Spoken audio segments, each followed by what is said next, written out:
اندر بھی ہے حضرت عبداللہ بن عمر بن عاص رضی اللہ تعالی عنہما، آپ سے یہ مروی ہے کہ کریم آقا علیہ السلام نے ارشاد فرمایا، حدیث بڑی توجہ طلب ہے اور اس کو توجہ سے ہی سماعت کرنا ہے کہ پیارے نبی علیہ السلام نے ارشاد فرمایا کہ اللہ خالق کائنات بروز قیامت میری امت میں سے ایک شخص کو الگ کھڑا فرمائے گا۔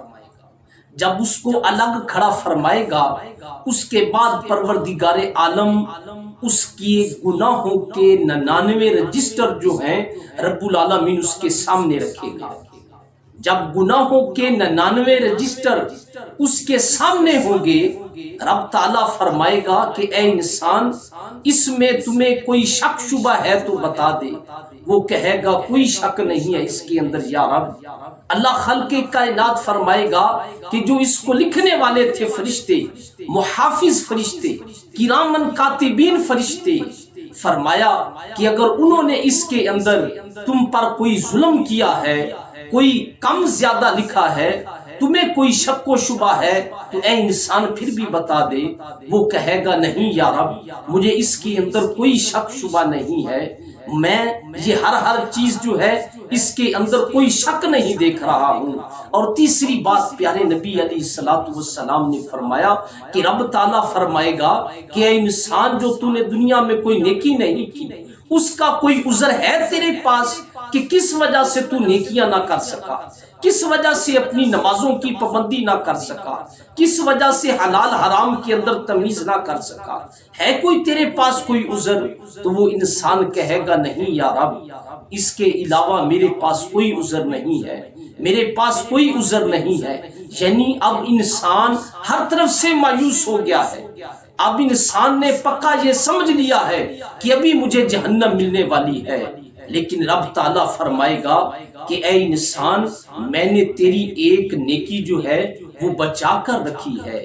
اللہ خالق کائنات اس بندے کے سامنے ایک کاغذ کا ٹکڑا لائے گا جس پر لکھا ہوگا اشہد ان لا الہ الا اللہ و اشہد ان محمدن عبدہ و رسولہ، کہ میں گواہی دیتا ہوں کہ اللہ تعالیٰ کے علاوہ کوئی معبود نہیں ہے، اور میں گواہی دیتا ہوں حضرت محمد صلی اللہ علیہ وآلہ وسلم اللہ تعالیٰ کے بندے اور رسول ہیں۔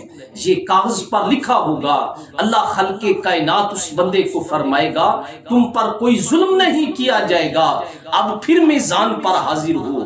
وہی میزان جہاں اسے 99 گناہوں کے رجسٹر دکھائے گئے، جو حد نظر وسیع رجسٹر، ہمارے رجسٹر اور کاپیوں کی طرح نہیں، اتنا بڑا ایک رجسٹر، جہاں تک اس کی نظر جاتی تھی وہاں تک اسے ایک رجسٹر نظر آتا تھا، اور 99 رجسٹر گناہوں کے۔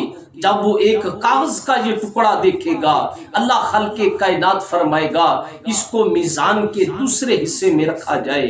وہ انسان کہے گا کہ باری تعالیٰ، 99 گناہوں کے رجسٹروں کے سامنے اس ایک کاغذ کی کیا حیثیت ہے؟ یعنی وزن کے لحاظ سے 99 گناہوں کے جو رجسٹر ہیں وہ کہیں اس سے زیادہ ہیں۔ لیکن اللہ خالق کائنات فرمائے گا تم پر کوئی ظلم نہیں کیا جائے گا۔ فرمایا کہ جب ایک پلڑے کے اندر 99 حد نظر وسیع جو رجسٹر ہیں ایک پلڑے میں رکھ دیے جائیں گے، اور دوسرے پلڑے کے اندر کلمہ شریف جس پرچی پر لکھا ہوگا اللہ خالق کائنات اس پر رکھے گا۔ فرمایا اب اس کا میزان کیا جائے کہ میرے بندے نے مجھے وحدہ لا شریک بنا ہے، میرے علاوہ کسی کو الہ نہیں بنایا ہے۔ فرمایا اس پرچی کو دوسری جگہ پہ رکھا جائے۔ جب دوسرے میزان میں رکھا جائے گا، فرمایا کہ 99 گناہوں کے رجسٹر ہلکے پڑ جائیں گے، اور کلمہ شریف والا جو کاغذ ہوگا اس کا وزن زیادہ ہو جائے گا، اس کی نیکیاں زیادہ ہو جائیں گی۔ یعنی اللہ خالق کائنات کے نام کو یاد کرنا، اسے وحدہ لا شریک ماننا، پیارے نبی علیہ السلام کی رسالت کی گواہی دینا، اللہ خالق کائنات کو یہ سب سے بڑی ایک عظیم نیکی نظر آتی ہے۔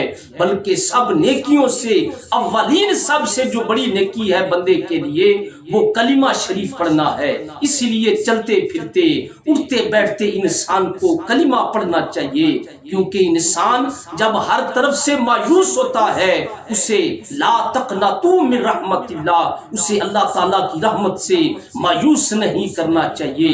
پھر کیوں نہ کہا جائے کہ بندہ تو گناہگار ہے، تو رحمان ہے مولا، بندے پہ کرم کرنا تیری شان ہے مولا، تے عدل کریں تے تھر تھر کمبن اچیاں شانہ والے، مولا فضل کریں تے بخشے جامن میں ورگے منہ کالے۔ تو حضرت محترم، یہ حدیث سننے کا مقصد یہ نہیں ہے کہ ہم گناہوں کی طرف دلیر ہو جائیں، بلکہ فرمایا کہ جب بھی کوئی غلطی کوتاہی ہو جائے اپنے رب سے اب وقت ہے دنیا کے اندر ہم معافی طلب کر لیں، ہم نیکیوں کے اندر زیادہ رجحان بنائیں، ہم دین کو زیادہ سے زیادہ پھیلائیں، کیونکہ آخرت میں قبر کے اندر حشر کے اندر اللہ تعالیٰ اور اس کے پیارے محبوب کی محبت نے کام آنا ہے۔ اللہ خالق کائنات ہم سب کو اس دنیا میں نیک صالح اعمال کرنے کی توفیق عطا فرمائے۔